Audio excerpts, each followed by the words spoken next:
Welcome to Autorotica on speed.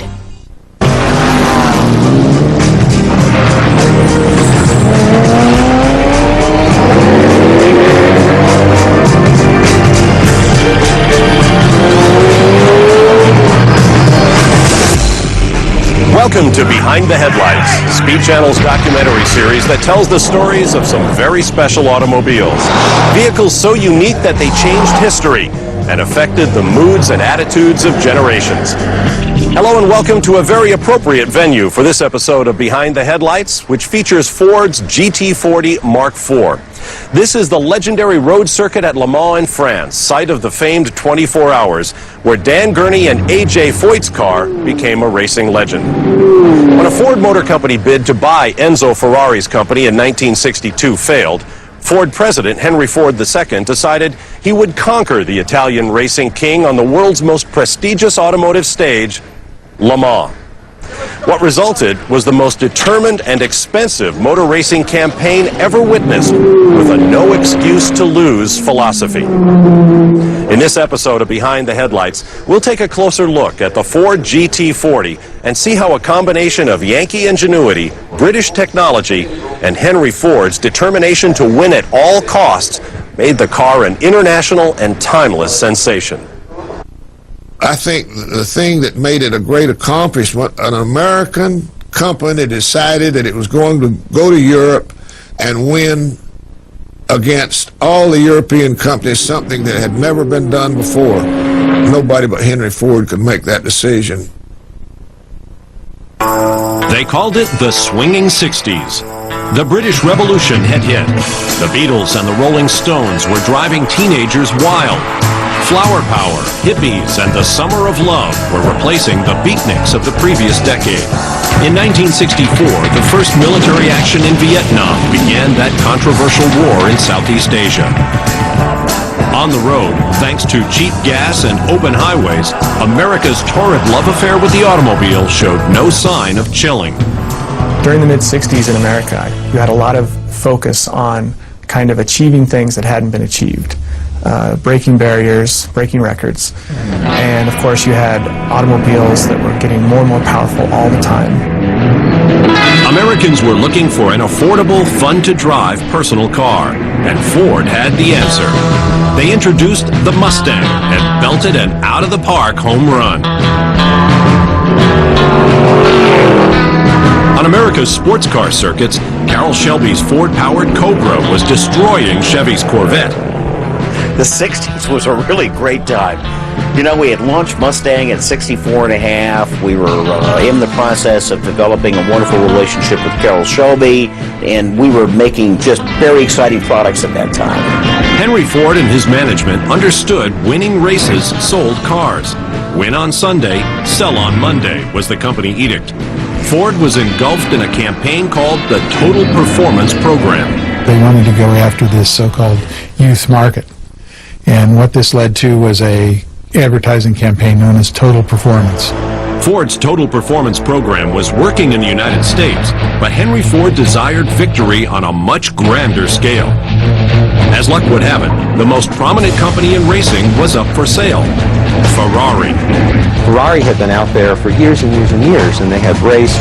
They knew all about what it took to win a reliability challenge like Le Mans and similar races. Ford didn't. After several months of extensive negotiations and reportedly striking a deal with Ford, Enzo Ferrari pulled out. Henry Ford was furious and wanted to beat Ferrari at his own game. Enzo was the international king of racing, and one of his successful dominions was the most demanding race in the world, the 24 Hours of Le Mans in France. Ford wanted to go and beat Ferrari in Europe. The place to do that was at Le Mans. When you're talking about 210 miles an hour down the straight of Le Mans, you're talking about an ordinary French country two-lane road. And when you're going 210, it looks like it's about an inch wide. This kind of speed goes on not just in the daytime, but at night with totally inadequate headlights. And sometimes it's going to be raining. Racing at Le Mans is like no other race. It really goes beyond anything that both cars and humans were officially meant to do. There is no higher achievement in motorsports than a win at the 24 Hours of Le Mans. Henry Ford II made it his personal mission to dethrone the reigning king, Enzo Ferrari. Henry Ford was extremely upset, so upset in fact that he called in his main racing program people and pulled them into his office, and he essentially looked them all in the eye and said, "I don't care what it takes, I want you to beat that son of a." Ford initiated a blank check, all-out assault to build his own sports car. If you put it in context, similar to the 1960s when President Kennedy said America's going to the moon, in the world of Ford Motor Company, the same sort of thing happened where Henry Ford II said, we're going to win Le Mans. There's things written to the tune that this was a $100 million campaign. So there was really a vendetta, if I can use that phrase, on Henry Ford's part. The result of his frustration with Ferrari would become the Ford GT, an exceptional automobile that is one of the best-loved and most charismatic racing cars of all time. GT40 to drive was a fantastic car, simply because it was sorted out, handled extremely well. It was very comfortable, very roomy, and you were sensitive to there being a lot of heavy stuff behind you. In 1967, Ford's racing program attained its apex with the GT40 Mark IV. Its average speed at Le Mans was an incredible 135 miles per hour over the 8.3-mile circuit. I think no car created the kind of stir that the Mark IV created as a supercar among its peers. The Ford GT40 won the 24-hour French Classic 4 times in a row, ending Ferrari's 6-year run as champion. It was the first time, really in history, where an American automobile company assaulted European racing. It was a huge flag-waving kind of opportunity that was just a great thrill. Winning Le Mans 4 straight years is like winning the Olympics 4 times in a row. It's just a tremendous achievement. And there'll never be another program like that because there'll never be another Henry Ford. Behind the Headlights takes you back to the 1960s to explore this astounding war between two automotive icons. Ford Motor Company was determined to win at Le Mans, and we didn't know how to do it anyway, but put the pedal to the metal.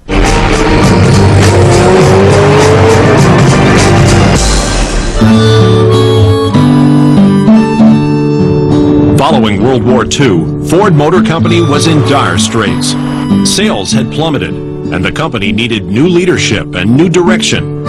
Only in his 20s, Henry Ford II was chosen to replace his aging uncle Edsel at the helm of one of the largest motor companies in the world. Young Henry proved to be the right man for the job.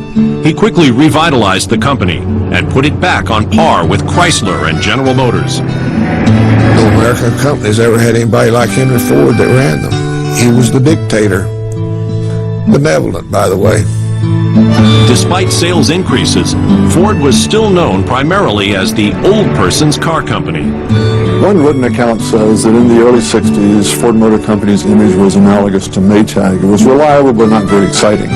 They wanted to capture the youth market and get away from cars that were pointed at old ladies. And racing, of course, is the best way to do that. They made a bigger commitment to auto racing than probably any other manufacturer in the world. What Ford wanted to do, Henry Ford II particularly, was have a representative at the international racing scene.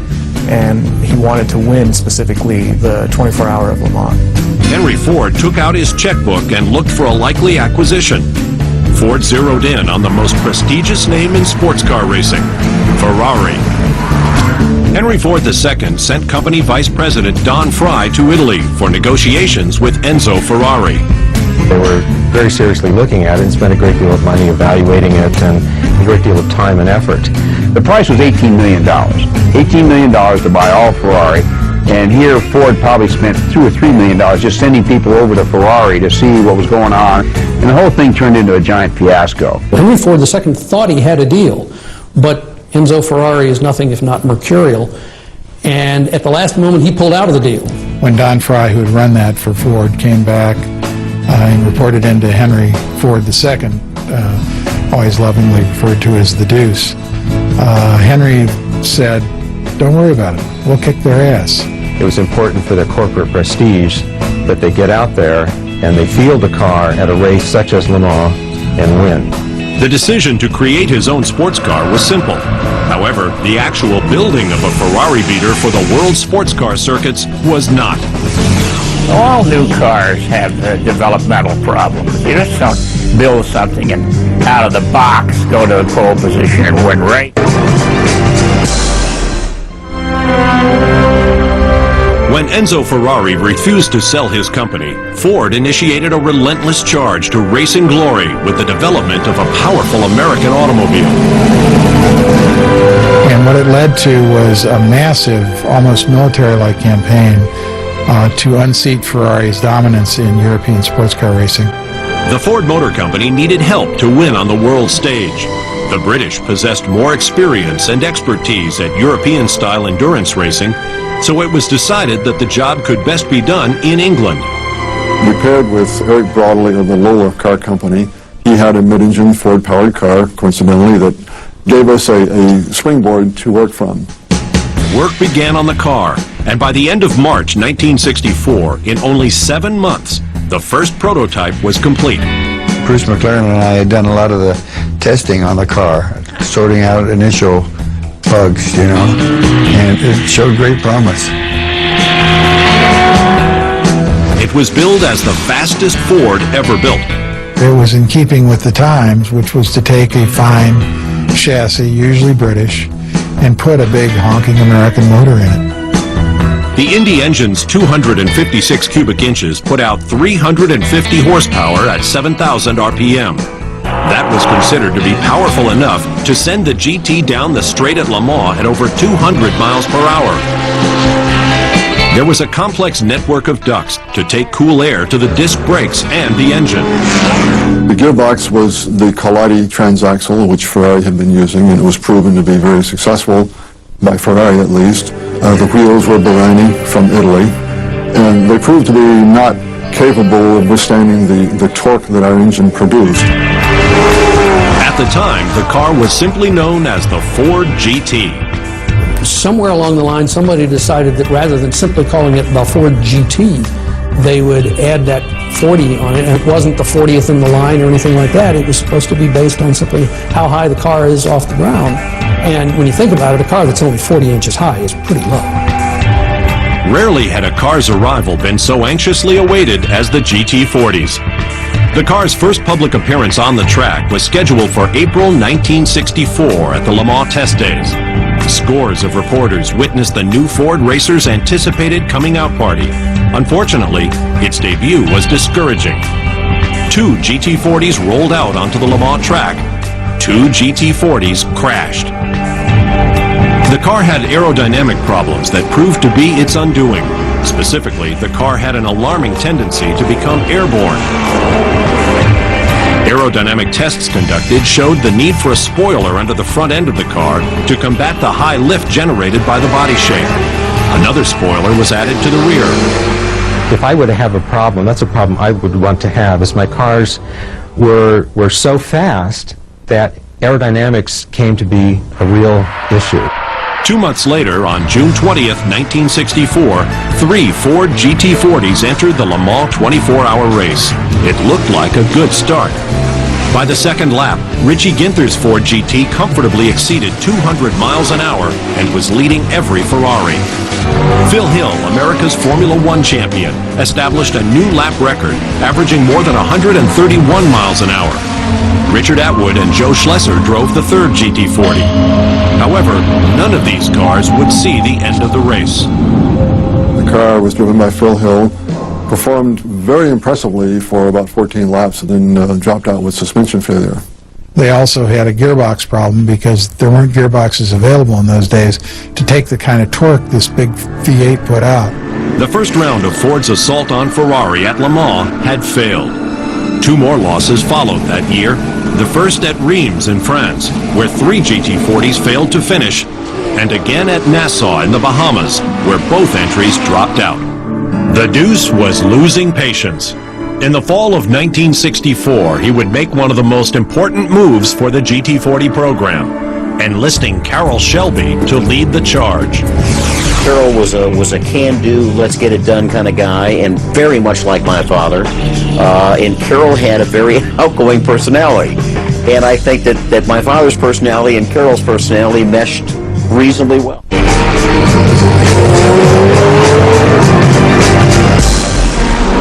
The Shelby American Company, based in Southern California, had a 5-year contract with Ford to develop race cars.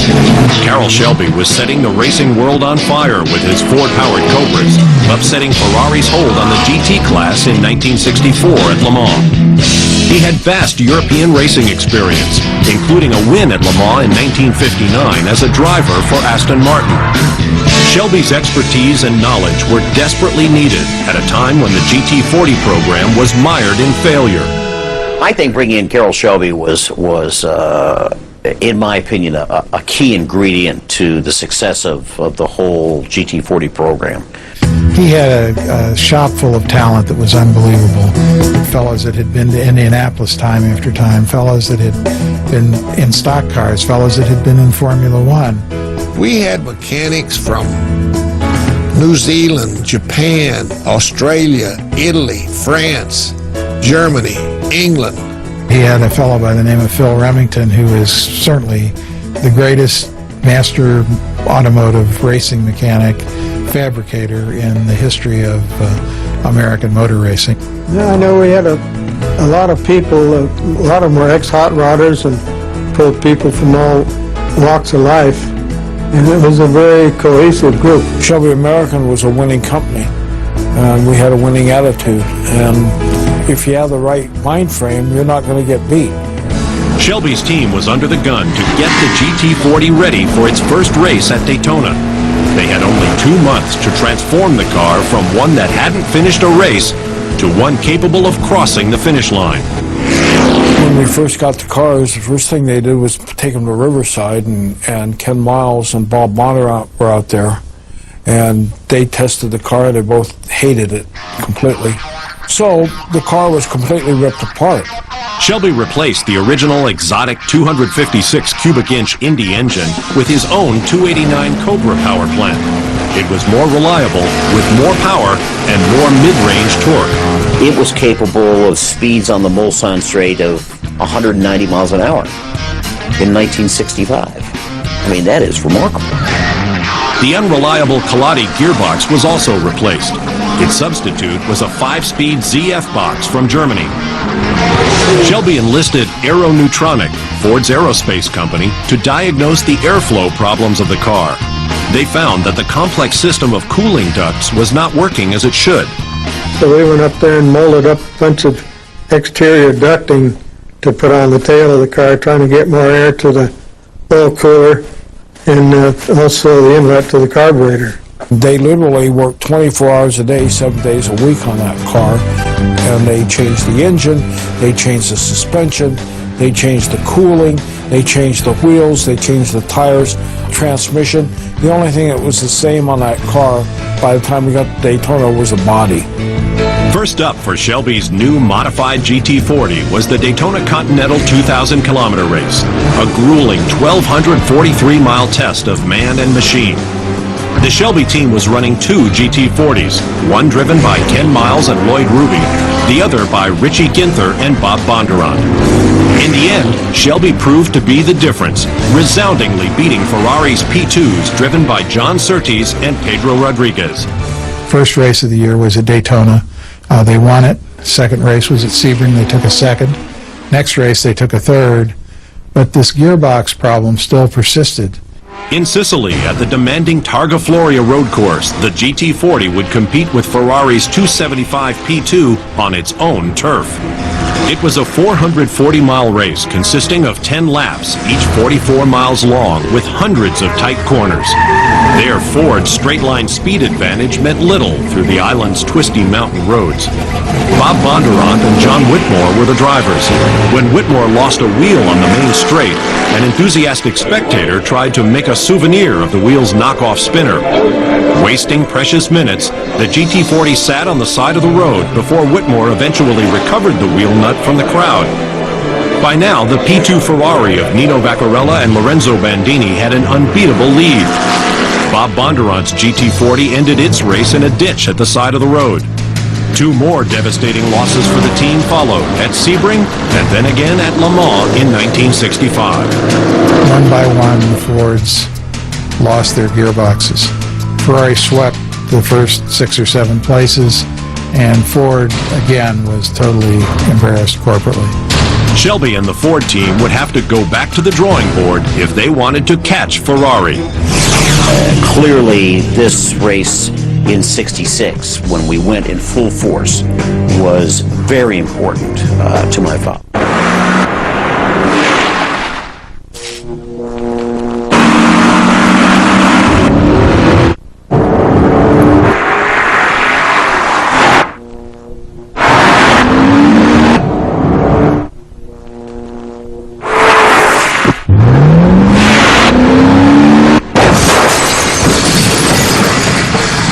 New Cadillac STS. Assume nothing. You could drive this car for 20 years, this one for a decade, or this one even longer, and you'd still have guaranteed engine protection.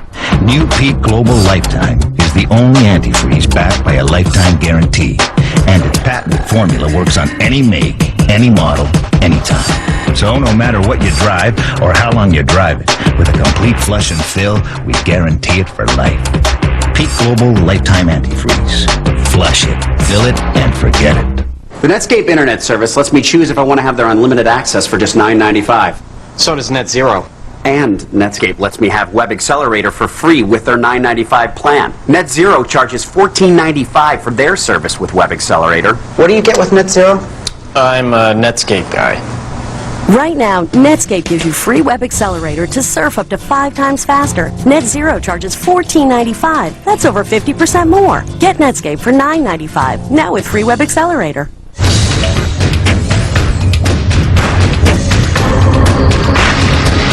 Barrett Jackson, coming in January, only on Speed.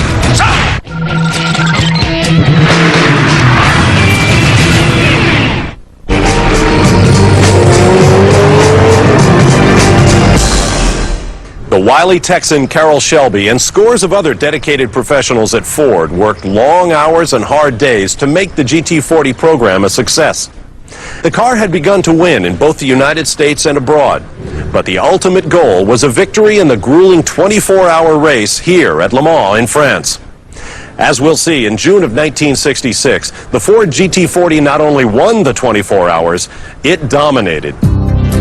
After 2 failed runs at Le Mans in 1964 and 65, 1966 became a do-or-die situation for everyone involved with the GT40 program. He said, you will win next year, you know what I mean? It really gave us the impression that they were serious about it.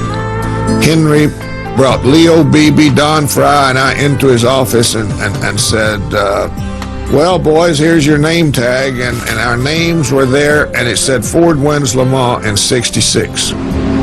Ford came out with an improved model in 1966, the GT40 Mark II. It had the same chassis, but a different engine. A 427 cubic inch behemoth developed for NASCAR with an incredible 460 horsepower. Now you've got this 427 cubic inch motor in this tiny bullet-like coupe.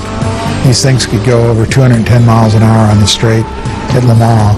The Mark II was beefier in every aspect. It had heavier suspension, a lot more strength in the chassis. Shelby focused on keeping the engine cool by using some advanced ductwork.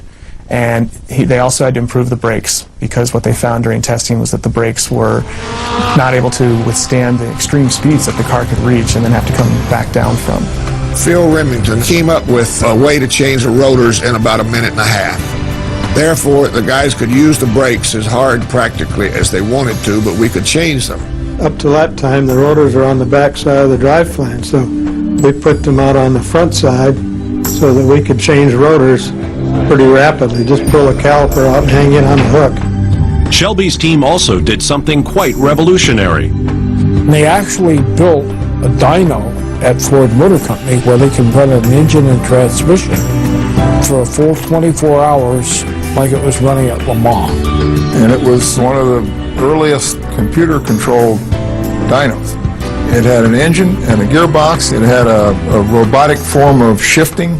And with your eyes closed, you could hear this car going down the Mulsanne Straight. You could hear it downshift with a turn. You could hear it accelerate out of that turn. And you follow it for a whole lap, sitting there in Dearborn on the dyno. Le Mans is the most grueling international automotive competition in the world and has been the Everest of auto racing since 1923. It is 8.3 miles of rural roads, most of which are normally used by the public. Usually only a small percentage of the cars that begin the race will finish it a full 24 hours later. Le Mans 1966. Ford was there in numbers.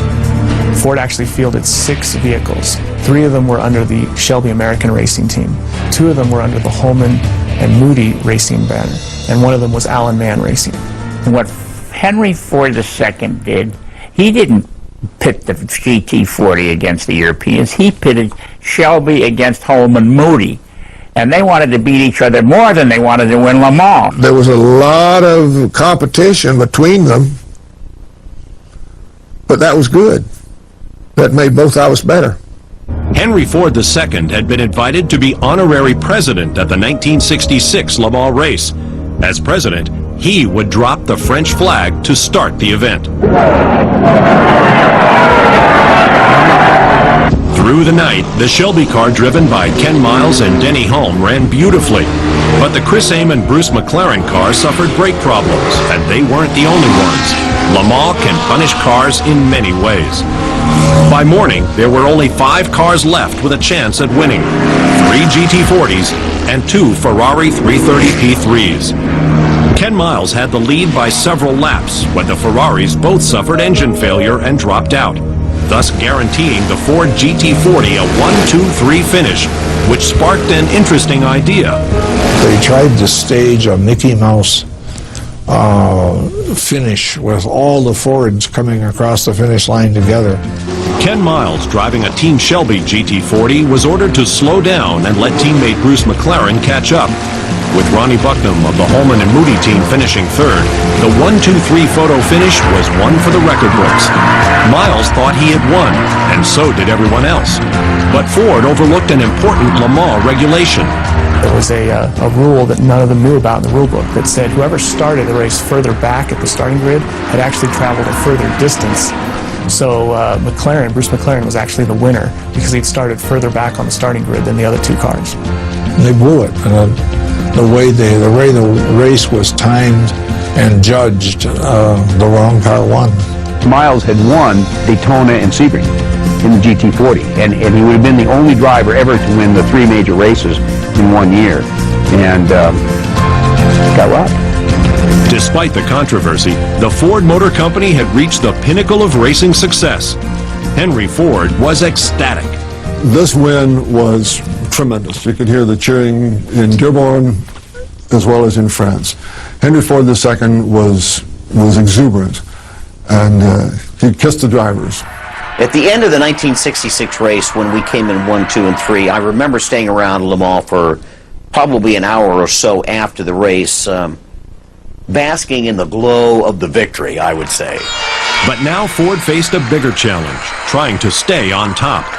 In order to keep them there, they would unveil their greatest iteration of the GT40 yet, the Mark IV.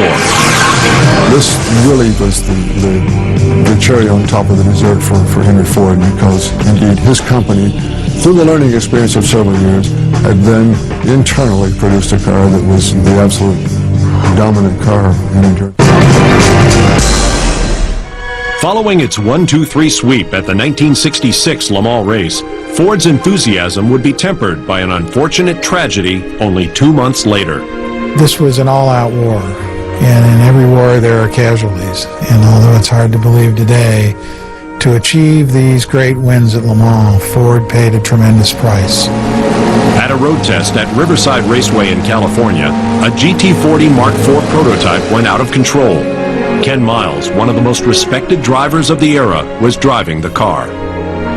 We were going down the back straight going into turn 9, and the rear wheels locked up from the skid marks, and we went off the right side of the course, and there was quite a drop down to that infield, and the car just disintegrated and then caught fire. The purportedly strong honeycomb chassis was broken into sections, throwing Miles from the car and killing him instantly. The racing world, Henry Ford, and especially Carroll Shelby, were stunned. Ford's GT program was temporarily suspended. However, 2 months later, the new Mark IV was unveiled. The Ford Mark IV, it really wasn't an evolution of the GT40. It was part of the same program, but it was in fact a completely new car. It was a much cleaner design. It had a better suspension. It had better brakes. The Mark IV became the pinnacle of the GT40 program. It was a major upgrade over the Mark II. We had a different body shape on it, and that penetrated the air better, and it went down the straightaway faster, 15 miles an hour faster than the cars in 66. The Mark IV had bigger wheels and larger brakes, and it retained its powerful 7-liter engine. It's very torquey, which means you get to run a long way in the gear that you're in before you have to shift again. If you left the pits in first gear and you gas it finally and rev it up to 6,200, I think it's doing about 90 miles an hour in first. If you can shift 2 or 3 times less per lap over a course of a 24-hour period, it's just that many times you just aren't wearing out mechanical things in the car. That engine really wasn't working very hard. The Ferrari engine was much smaller and revving much higher, and it was working real hard. This NASCAR engine was cruising. Ford incorporated another interesting attribute into the development of the Mark IV: driver comfort. The Ford GT Mark IV was sort of halfway between a passenger car for the street and a race car. Good vision, it was heavy, and it was very reliable. What made the car so comfortable is the seating position. You sit a little more upright so you can sense and feel the car better.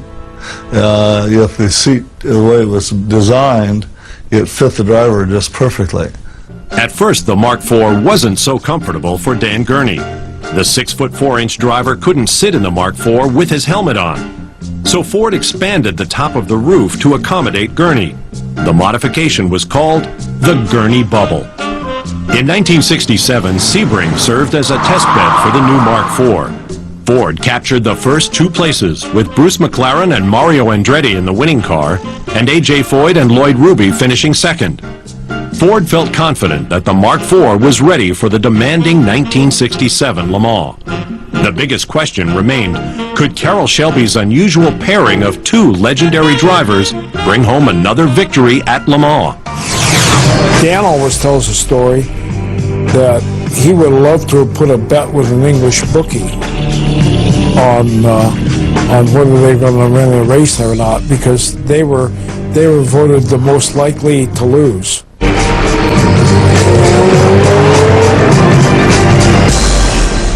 Even though the GT40 had won the most renowned race in the world for Henry Ford in 1966, there was still an air of discontent emanating from the deuce. Henry Ford felt that the Le Mans win in 66, as great as it was, still wasn't all-American. So he very consciously set about developing an all-American team that included the drivers A.J. Foyt and Dan Gurney. And the car was the Ford GT Mark IV. Ford entered both the Mark II and Mark IV model GT40s at Le Mans, and they set the fastest Mulsanne straightaway speeds in qualifying. But the Ferrari P4, driven by Mike Parks and Ludovico Scarfiati, achieved quicker lap times.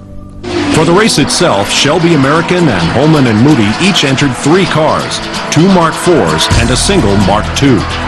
The prospect of driving Ford's new GT40 Mark IV brought together 2 of the greatest drivers of their era, Dan Gurney and A.J. Foyt. While both were fabulous drivers, their racing backgrounds were entirely different. Gurney's experience was on the world sports car circuits and as a Formula One driver. Gurney was a veteran of the Le Mans race, having had several unsuccessful goes. Foyt was an oval track driver and had just won the Indy 500 a month earlier. A.J. Foyt had no history in endurance racing. He'd proven himself, obviously, at the Indy 500 race, but that was a completely different type of race. You know, it's an oval track, and it's a much shorter distance. It was expected that Gurney and Foyt would go out and lead the race and kind of set the pace and then break, and somebody else would win the race. But they were not the pick of the litter, if I could say it that way, of all the cars that were running that year for Ford. Shelby's conservative strategy at the '67 Le Mans stood in sharp contrast to his driver's usual all-out aggressive style. Dan Gurney by then had seen me win Le Mans 3 times. I don't know whether he took notice, but you don't do it by going super fast. No matter how fast your car is, you can't drive it that fast for 24 hours, or it'll break. I never ran a lap really hard. I always had about a 4-second cushion, I'd say. And I did that purposely. The race was only the last 3 hours. You saved the car, and then you had the last 3 hours. I didn't expect us to be leading the race early in the race. I thought this would come after attrition set in and everything else. Well, by the end of the first hour, I think we were in the lead. Gurney and Foyt's Mark IV took the lead and kept expanding it. 9 hours into the race, Ford held the first 3 places. But still, no sign of a smile from the deuce. Once again, it's clear the Fords are faster, but are they going to last? The Ferraris keep them in sight, but they can't make any great progress. Then, between 1 and 2 in the morning, the Fords hit a bad patch. Mario Andretti comes out after having his new brakes put on. The new brakes act up. Mario loses control, crashes the car. 2 other Ford team cars are following very closely. They also crash trying to avoid Mario. In a wink of an eye, 3 Fords are gone. You've got now the 1 Ford, Dan Gurney, A.J. Foyt in the lead by 6 laps, but 2 Ferraris are pursuing. Following the unfortunate accidents, Ford would now pin their 1967 Le Mans hopes on car number 1, Gurney and Foyt's GT40 Mark IV. They turned out to be absolutely terrific. They didn't have a big personality clash. They worked very well together. They communicated well, and they drove a brilliant race. As the 1967 Le Mans 24 Hours heated up, Dan Gurney and co-driver A.J. Foyt had their GT40 Mark IV poised to claim another title.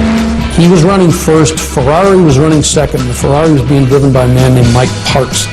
And it was clear the only way they were going to beat the Fords was if they could force them to brake. Mike Parks is right up on me, and then he's flicker with a little thing on the lights, you know, and you're kind of in the mirror, and it's bothering me. And he's flashing his lights, and he's trying to get Gurney to get the competition flowing, get the adrenaline flowing. It went on for at least 4 laps, but he wouldn't try and pass. He just wanted to harass me. And Gurney says at one point he actually pulled off the track. What does Mike Parks do? He pulled off behind me and stopped his car right behind me. And I sat there for at least 10 seconds, maybe a little bit more. And finally, I guess he just decided, this isn't going to work. So he pulled out and went on. And 4 to 5 laps later, caught him and passed him and never saw him again. By the morning, the Fords were 1st, 5th, and 6th, with 3 Ferrari P4s between them. One of those Ferraris, driven by Günther Klaas and Peter Sutcliffe, dropped out due to a loss of oil pressure. Foyt and Gurney, who'd started the race at a blistering pace, hung on to win. There's the checkered flag. The veteran Dan Gurney from California, the hard-charging A.J. Foyt from Texas. Together, they've covered 3,267 miles at an average speed of 135 miles an hour, both new records. I was across the track and made my way through the mob back down to the pit. And they were certainly happy. I mean, they were jubilant, but they were also very, very tired. Foyt and Gurney did a sensational job, and I'll never be able to thank them enough for holding off just enough to win a race and never extending the car. The two most unlikely guys of that whole campaign to come forward were A.J. Foyt and Dan Gurney, and they did it, and they did it going away.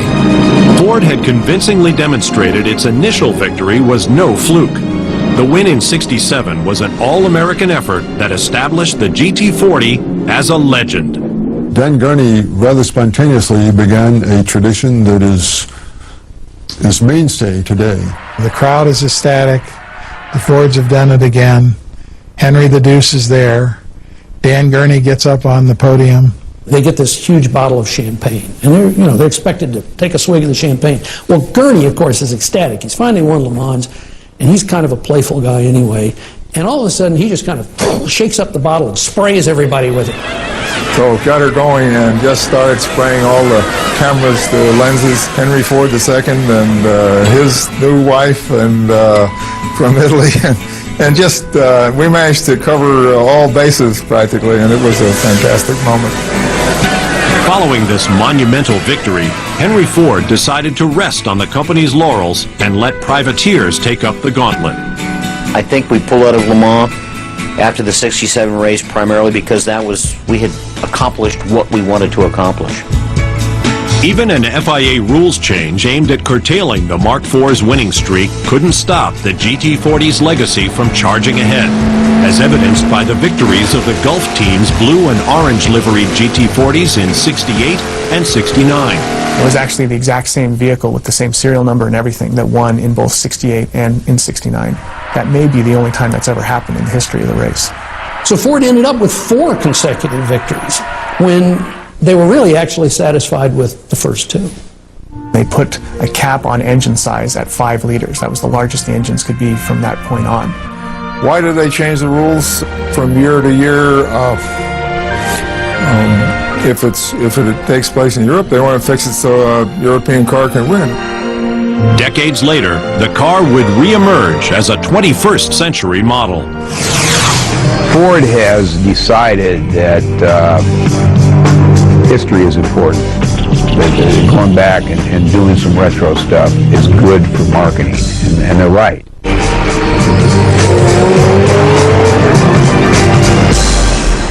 To commemorate the GT40's remarkable achievement and to celebrate their centennial in 2003, Ford Motor Company announced a new road-going reincarnation of the sports racing car that captured America's heart and won the 24 Hours of Le Mans 4 consecutive years.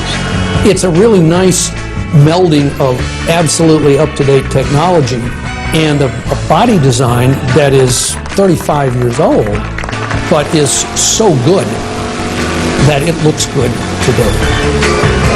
Despite the 2005 model, the original remains a valuable classic. Prices can reach well over $1 million, and one particular Le Mans winning car is priceless. The celebrated 1967 Le Mans winning GT40 Mark IV now resides at the Ford Museum in Dearborn, Michigan. As a race car, no car from any manufacturer, let alone Ford, has accomplished what the Ford GT did.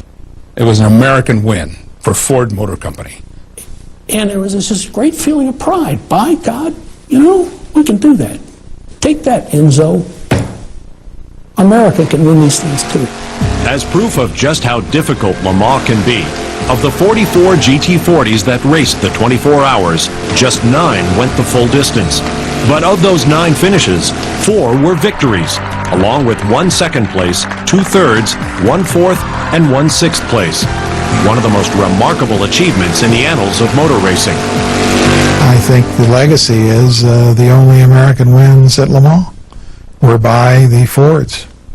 These are the great Fords of all time. Because there was no foreseeable end to its winning, the GT40 was outlawed by further rules changes in 1969. The Ford GT40 will always be a reminder that, when put to the test, an American car company beat the best competition and emerged a winner in the world's toughest race, not once, but 4 times in a row. The Ford Motor Company, Carroll Shelby, tireless mechanics, and brave racers gave American automobile enthusiasts a legacy that will never be forgotten. For all of us that were involved with this, it was one of the greatest times of our lives. It was really thrilling to be in on it. I want my legacy to be, I want to make sure those people are recognized. They were the pioneers. The truth of the matter is I enjoyed every day. I really looked forward to going to work in the morning because I knew I was going to learn something new. It was absolutely that good. It was one terrific time, and one that could never repeat again. And after we won a race, I said, I don't care what happens now. We've got it. We've put our mark up on the tree, and there it is. One of the most remarkable aspects of the GT40 program is the fact that it ever saw the light of day at all.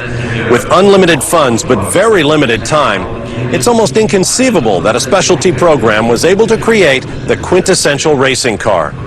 It was because of Henry the Deuce's obsession with beating Ferrari here at Le Mans that he opened his checkbook in a way few company presidents have ever done. From the beginning, Henry decreed that the car would be built and that it would win at Le Mans, which it did in such resounding fashion that it became one of the most dominant race cars of all time, an unmistakable icon of the day when Ford took on the world's best here at the world's greatest sports car race and won convincingly. I'm Bob Varsha for Behind the Headlights. Join us again in the future for more stories of some extraordinary automobiles.